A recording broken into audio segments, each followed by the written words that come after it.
By the grace of God, we are going to continue on the series, the Apostles' Prayers for the Philippians. It's about love and what having it in abundance can do in the life of the saints. Last week, we talked about the fact that the love of God provokes in us a deep friendship and intimacy as a result of our reciprocal response to the love of God. We also talked about the fact that it develops into a trust and the knowledge of each other, that is, the participants in that relationship with God. Today, we're going to be talking about the aspect of that reciprocal love that frees us. It frees us. What I'm going to try to share today is very important. In any relationship, one of the things that the love relationship does is that it sort of molds you to become yourself. When you are confident that you are in a relationship, that you are loved for who you are, very soon all your benefits, your attributes, your abilities begin to show. There's no reason for you to start hiding them or constraining them.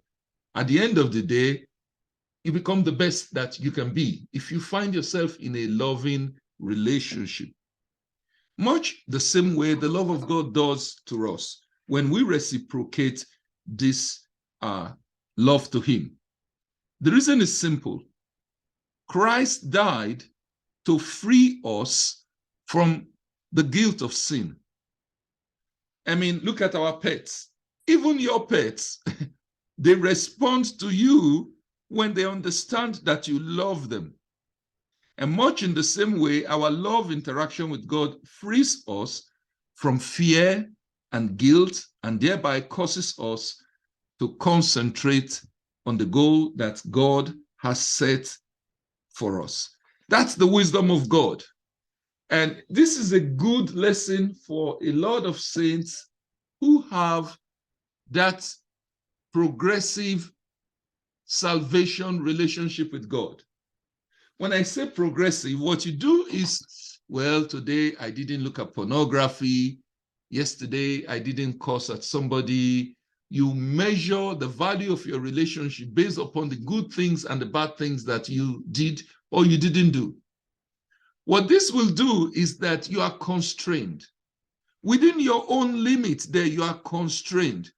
Whereas a reciprocal love that comes from God, what it does is that it frees you from fear and guilt and gives you the energy, if you want me to use that word, to stay concentrated or focused on the goal that God has set for you.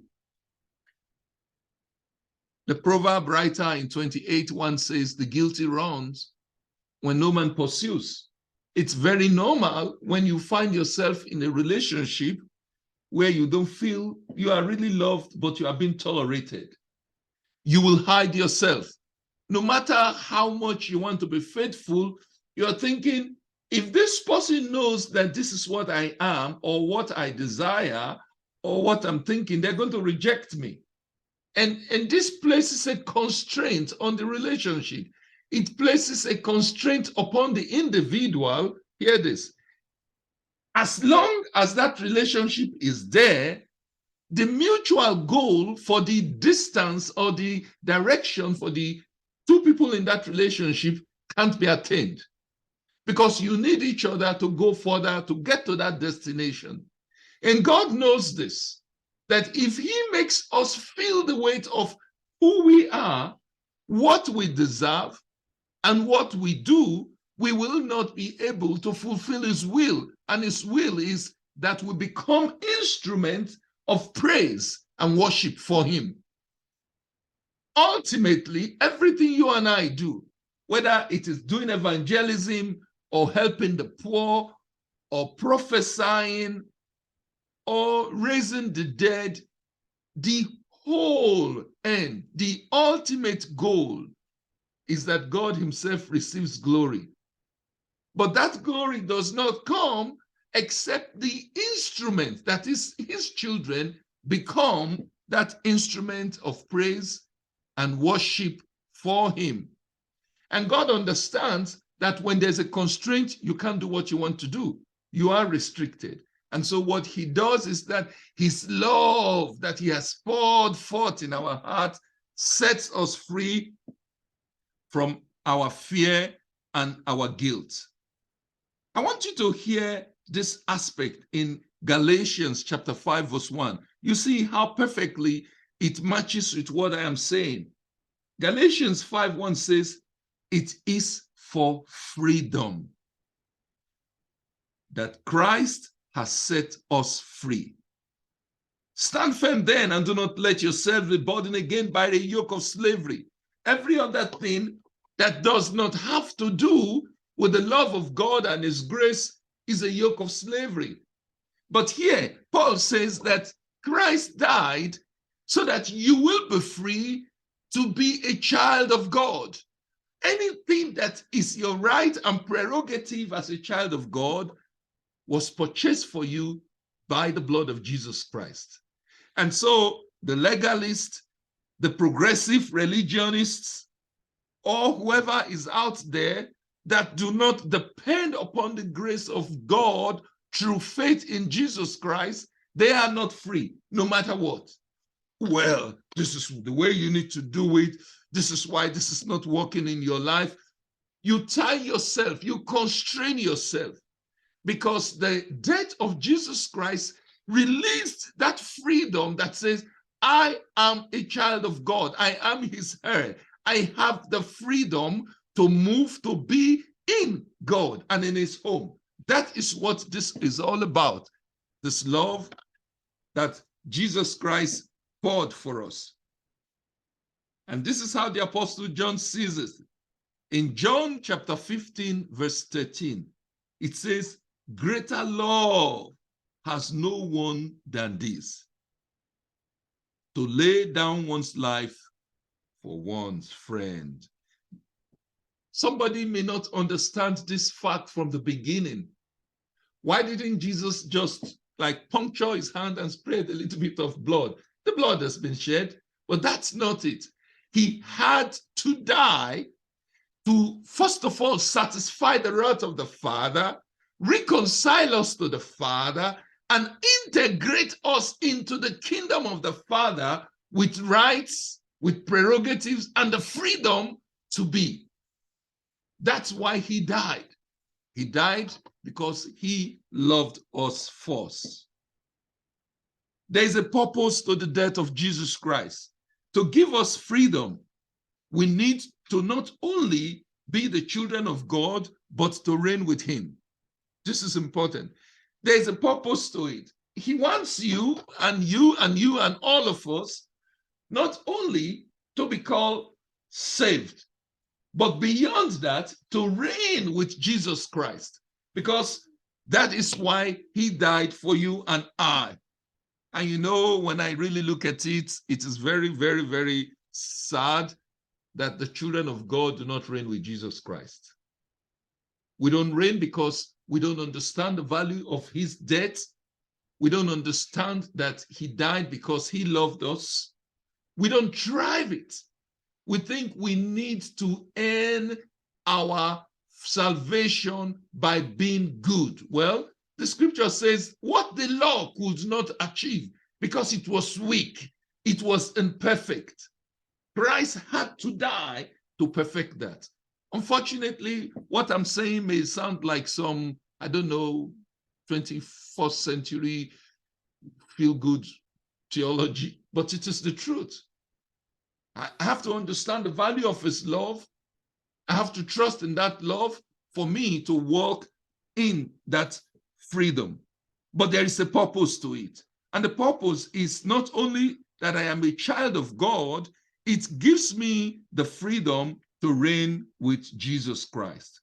Let me read from 2 Timothy chapter 2, verses 11 to 13, when Paul was writing to him. He says, here is a trustworthy saying. If we died with him, we will also live with him. If we endure, we will also reign with him. If we disown him, he will also disown us. If we are faithless, he remains faithful, for he cannot disown himself. It's a reciprocal thing. If I die with him, then I will live with him. If I endure, I'll also reign with him. But if I pull back, then he will also pull back. If I am faithless, then he remains faithful, because Christ cannot disown himself. His name is the faithful I am. Friends, this love, although is free, it's unmerited, yet there is a reciprocal aspect with it that makes it grow to our benefit. In other words, my involvement, my participation in loving him, in loving his work, his brothers and sisters, the call, in that reciprocal aspect, the love grows. I begin to see him for who he is. I become freer. I have the grace to reign with him. My friends, we are called to die with Christ so that we can gain the freedom to live with him. It is important. But don't you see the mystery here, or the wisdom of God, that what he does is he wins our heart first with love. And in drawing near to him, we understand his purpose. We understand his plan for us. And then we understand life itself. And we begin to say, who cares what life has got to offer? I love him enough that I'm going to die for him. And that is why this love is a phenomenal thing. In the first place, dear friends, we are called to die with Christ. And Jesus said that in Matthew 16, 24 to 26. It says, then Jesus told his disciples, if any of you will come after me, let him deny himself and take up his cross and follow me. For whoever will save his life will lose it. But whoever loses his life for my sake will find it. For what will it profit a man if he gains the whole world and forfeits his soul? Or what shall a man give in return for his soul? I pray one day we're going to look at this particular passage again and talk about it in detail. But for today, this is what I want you to hear. We are called to give up our lives so that we may gain the freedom to live with Christ. Our needs, our worries, although all of our needs, whatever it is, put a name to it, put a tab, put a value to it. They have a purpose, but their purpose is only up to a point. Beyond a certain point, they become a hindrance to our lives and our ability to live with Christ. At a point, even having long life, being rich, a big family, whatever it is, they have their value. But after a certain point, they become a hindrance. It becomes redundant. Once it starts to compete with our relationship with Christ, then it becomes redundant. It's no longer of value to us. Now, this is the question that people often ask. People always ask, why do we have to carry our cross to follow Jesus? Have you guys thought of it? Why is it a prerequisite? Okay, I love you, Jesus. I'm loving you, I'm loving you, I'm loving you. I've given up everything. And then suddenly you say, well, to perfect this love, carry your cross and follow me. Why does Christ want us to do that? It's a very simple answer, my dear friends. The answer lies in the nature of the cross itself. The cross is a place of death. The cross is a place of shame. The cross is a place of humility and brokenness. The cross is a place of absolute separation. And you know, the cross is not light. It is not easy to carry. And so this is what happens. The reason we are told to carry our cross, if we want to follow Jesus, if we want our love to be perfected, is that because your cross is heavy, as you're struggling to carry your cross and wrestling with it day by day, you are distracted from the mundane things of life. The cross is a perfect distraction from the mundane things of life. Hear this, my dear friend. As we struggle to carry our cross, we are struggling from the distractions of the things of this world.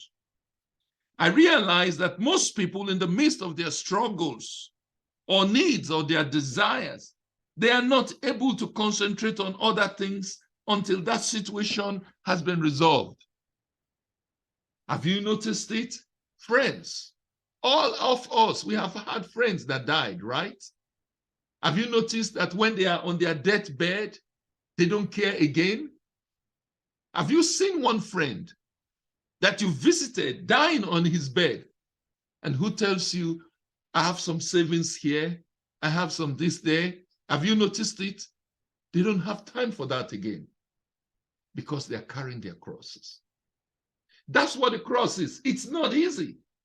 The cross battles against our flesh. It beats the flesh down. It subdues it. It humiliates the flesh. In that process, you don't have the time to be distracted anymore. The cross acts as a focus and a distraction from other things, as long as we are willing to own our cross and carry it. The cross works to subdue our flesh from dominating our spirit. The flesh hates the cross because it only deals on the level of fleshly gratification. That's what our flesh wants. And that is why the flesh is in constant battle against the spirit. Nobody loves pain. Yet in our reciprocal love for God, dear friends, we are called to bear our cross if we love the Lord. It's not funny. You know, I've been told I have 6 months, but in the middle of having 6 months to live, I'm told, rejoice. And I say, rejoice again. And the truth is that while I am concentrating on that 6 months that I have, I'm distracted from all other things. But the best part of it is this: in the midst of the short time that I have been told that I have, to still be able to see the loving face of God. The cross is an evidence that we love him. Somebody's going to say, Brother Tony, we don't like what you're teaching. Nobody loves the cross. Nobody loves pain. But I tell you, the evidence that my love for God is being perfected is my willingness to own my cross and carry it. In my wrestling with my cross, it falling on me as it fell on Jesus and breaking me down for a moment, and I gather energy again, I rise up and I drag that cross and I begin to go to the hill because I know that that is where the destiny is. As I carry that cross, the last thing on my mind is any other problem. Not my wife, not my children, not my health, because my destiny is right there ahead of me. And that is why our willingness, my dear friends, to own our cross and carry it is our evidence of our love that has been perfected. Galatians chapter 5:17. Hear what it says here. For the desires of the flesh are against the spirit, and the desires of the spirit are against the flesh. For these are opposed to each other to keep you, hear that, from doing the things you want to do, from loving God as you want to love God, from reciprocating the love of God as you should. It's very important. Secondly, in our love for God, we are called to endure. I mean, it is not easy. If you are 100 pounds, if we even do the mathematics of it, your weight, your cross should be equal or higher in weight than you. And so when you are carrying that cross, your hands will have blisters, your back will be rubbed, your knee, your toe, every part of your body will be touched by the weight of your cross. Now you have a choice. You can abandon the cross on the side of the road and take off, or still take that cross and keep pulling until you climb onto the hill. That is called endurance. That is called the reality of where we are, so that we may reign with Jesus. And these are the things that may hurt our flesh. Subdue our flesh.